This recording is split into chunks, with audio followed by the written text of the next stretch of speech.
الصبح بدا من طلعته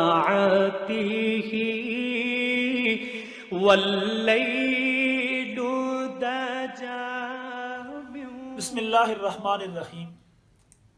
ہم سب کو چاہیے کہ ہم مسلمان ہیں تو ہم اللہ اور اس کے پیغمبر کے احکامات کی پیروی کریں۔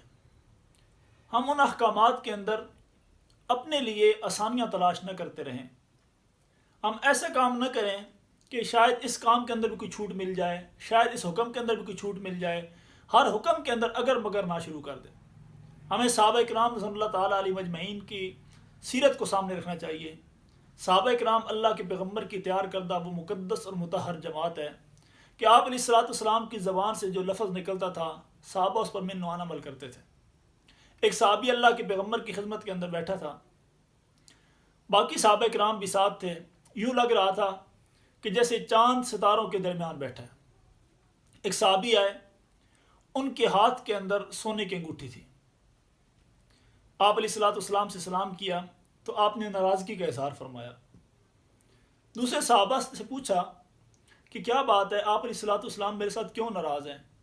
تو ساتھی صحابہ کرام نے بتایا کہ تو نے جو سونے کی انگوٹھی پہن رکھی ہے، اس انگوٹھی کی وجہ سے اللہ کے پیغمبر ناراضگی کا اظہار فرما رہے ہیں۔ اس صحابی نے انگوٹھی اتاری اور آپ علیہ السلام کی خدمت اقدس میں پیش کر دی۔ آپ صلی اللہ علیہ وسلم نے اس انگوٹھی کو لیا اور لے کر دور پھینک دیا، ناراضگی کا، غصے کا اظہار فرمایا۔ محفل لگی رہی۔